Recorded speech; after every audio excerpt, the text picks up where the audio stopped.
Hi, this is Leliria Speaks, and welcome to our Friday night having fun.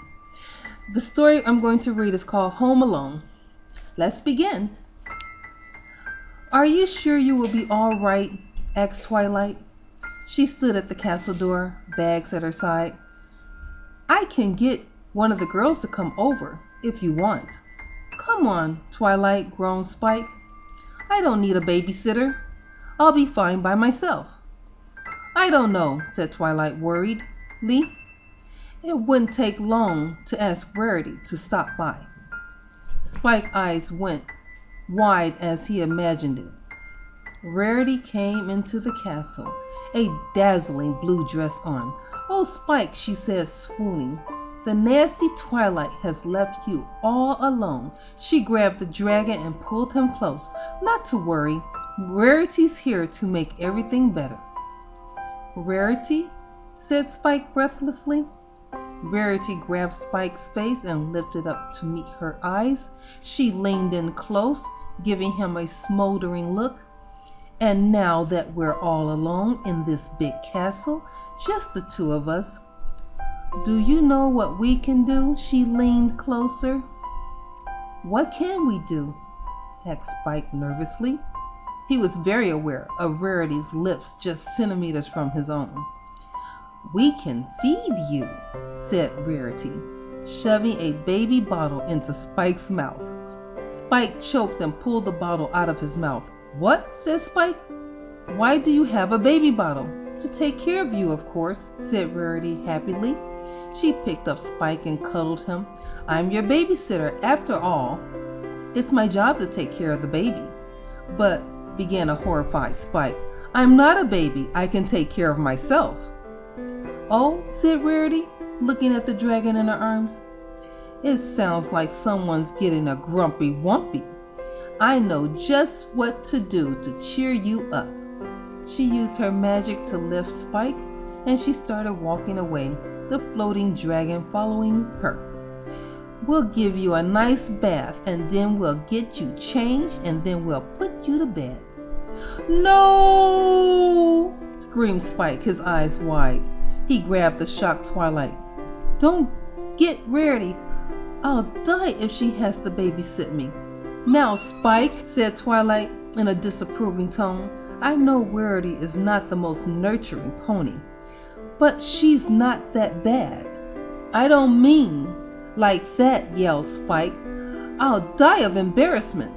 How's Rarity going to see me as a mature, grown-up dragon if she has to babysit me? Twilight looked out the open castle door and saw that Princess Celestia's chariot was touching down on the castle lawn. She sighed. Okay, you can stay here by yourself. I'll only be in Canterlot for one night anyway. Spike smiled at Twilight and gave her a massive hug. Thank you. You're welcome, choked Twilight as she put her arms around the dragon. Do you need anything before I go?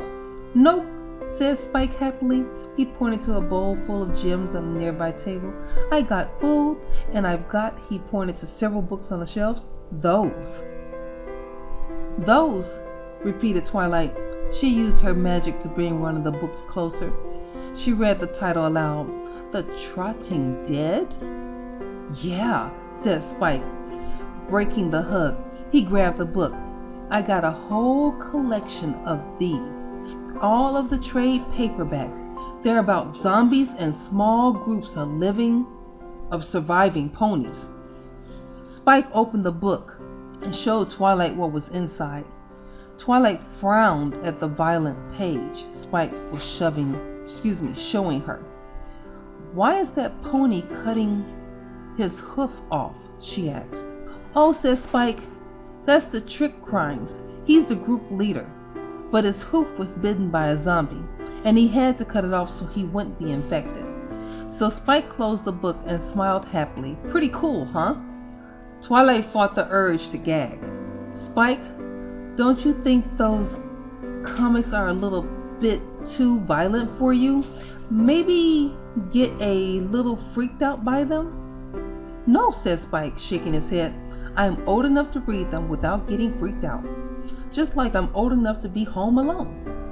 Twilight opened her mouth to respond, but she heard Princess Celestia call her name from outside. She sighed. Okay, fine. Just promise me that if those comics get too violent, you'll stop reading. I think the first time you've ever wanted someone to stop reading, replied Spike. Spike? The young dragon sighed. I promise. And that you won't eat too many gems. The last time you had a bowl for them, you got a stomach ache. Spike sighed again. I promise. And that you will go to bed at your normal bedtime. Continued Twilight. Twilight, you're going to be late, said Spike desperately. Twilight laughed and pulled Spike in for another hug. Okay, I'm going. She broke the hug and used her magic to pick up her bags. I'll be back tomorrow, okay? She said as she walked out the door. All right, said Spike, walking to the door. Bye, he called after her. He gave a wave to Princess Celestia, who was sitting in her chariot chatting with two guards that pulled it. She noticed the wave and smiled warmly and gave a wave of her own. Smiling, Spike walked back inside and shut the door behind him. Okay, he said. Grabbing the bowl of gems off the table, he picked up the volume of Trotting Dead off the floor and walked over to the bookshelves. After the library had been destroyed by Tyrek, Princess Celestia, as a thank you to Twilight, had replaced nearly all the books that had been destroyed by the explosion. Twilight had nearly gone into shock after the books were replaced, seeing how much more bookshelves their new castle had as opposed to the old library. Even with all the books, there was still plenty of empty shelves. Spike's comic collection was on the bottom shelf of the bookcase, well within the reach of the small dragon. He set his bowl of gems and the first volume of the comics on a nearby couch and walked over to the bookshelves. Grabbing volumes 2 and 3 of the Trotting Dead, Spike walked back over to the couch and began to read. Time passed as Spike read the pages after page, panel after panel of the series, which only grew more and more violent as he read them. Finally, after a couple hours, he closed the book down with a grimace. I can't believe what my pony did to Governor, he shuddered. Spike heard a loud growling noise. He held his stomach and looked over at the bowl of gems. He had been so absorbed in reading, he hadn't touched one.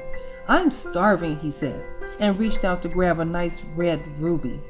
He opened his mouth and about to put the gem inside, and there was a flash of lightning, followed by a boom of thunder. Surprised, Spike dropped the gem. What the hay was that? He yelled. He looked out the window and gasped. Black clouds darkened the sky, lit up only by the occasional flash of lightning. Spike saw trees getting blown back by the wind, and ponies rushed to get home away from the storm. Geez, he muttered. Muttered Spike, looking away from the window. Now how did I not notice that? He walked over to the wall and flipped on the lights, illuminating the room. He then walked over and grabbed a few more gems out of the bowl and chewed on them. Swallowing, he turned back to the couch and looked at the 3 volumes of comics laying on it. I probably should put these away, said Spike out loud. I think I'm done for today. As Spike grabbed one of the volumes, there was a loud banging noise.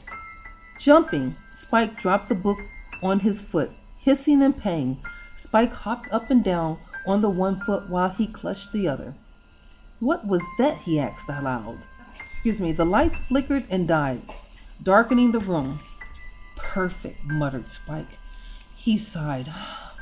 The storm probably knocked out the power and was probably just the thunder. There was a loud banging on the door. Spike jumped up again, or maybe not. He took a deep breath. Okay, just calm down. It's probably just someone who wants to get out of the storm. Yeah. He looked down at the comic book A splash page of zombie banging on the door greeted his eyes. Spike gulped. The dark shape moved in front of the window. "Spike!" it moaned. "Let me in!" Spike screamed and turned away from the window. He ran wildly to the stairs. Quickly rushing up them, Spike ran straight for Twilight's room. For his and Twilight's room. He ran to his bed and jumped onto it, throwing the covers over his head. "No, no, no, no," he muttered, curling up into a ball, shutting his eyes. Something poked at his back and ripped the covers off of him. "Don't eat me!" Spike screamed, fully expecting the zombie to bite into his flesh. There was a long silence. "What do you mean, eat you?" asked a familiar voice. Spike cracked open one of his eyes and saw a familiar purple pony. "Twilight!" he yelled. He opened both his eyes. He rushed out of bed and tightly hugged the alicorn. "It's you!" "Yeah, it's me," choked Twilight. She pulled away from Spike and raised her eyebrow at him. "Why didn't you open the door? I was knocking for a while. I even went to the window to see if I could see you." Spike chuckled sheepishly. "Sorry, I kinda thought that you were a zombie, kinda." Twilight sighed. "Those comics freaked you out, didn't they?" Spike looked down at the floor. "A little." "I don't blame you," said Twilight. "Just the page you showed me earlier freaked me out. I just kept in mind that zombies aren't real." Spike looked up surprised. "Wait, that's it? You're not going to tell me you knew I was too young to stay home alone?" Twilight looked confused. "No, why would I? You got scared from the comic, sure, but from all I could see, you were just reading the whole time. You weren't getting into trouble. You weren't eating every gem you had. You weren't staying up until tomorrow." She rubbed Spike's head, giving him a warm smile. "While you may want to lay off the violent comics, I think I can trust you to be home alone." Spike smiled back at her. "Thanks, Twilight." He paused for a minute. "But what are you doing home? I thought you would be in Canterlot by now." Twilight sighed. "We're heading to Canterlot, but the storm blew us off course. By the time we managed to get out of the worst of the storm, we just decided to come back here for the night." "We?" asked Spike. Twilight nodded. "Princess Celestia and those guards are downstairs. They'll be staying here for the night. Anyway, when you didn't let us in, I just had to teleport us inside." She gave a big yawn. "And teleporting 4 ponies at once is a little tiring. I'm going to bed." She walked over to bed. "Night, Spike." "Wait," said Spike. He blushed a little. "I'm still a little freaked out from that story. Can I sleep in your bed tonight?" Twilight smiled as she pulled down her covers and got in and patted the space next to her. Spike walked over and hopped onto the bed. Twilight pulled the covers back and wrapped her arms around Spike. Within minutes, the two of them were asleep, wrapped in each other's arms. Meanwhile, downstairs, Princess Celestia was underneath one of the spare blankets Twilight had given her. She was resting on the couch while the 2 guards were reclined on the armchairs by the bookshelves. A lit candle bathed the room in a soft light. Celestia idly flipped to the next page of the Charting Dead. "I think I like the TV show better," she commented. Well, this was interesting. Spike did get a little freaked out, and he did run fearfully to his bedroom, but it turned out to be nothing at all, just a little scared from reading the story. Well, that's all for tonight, you all, and see you again tomorrow, or rather, my tomorrow will be Monday for you all. Bye-bye.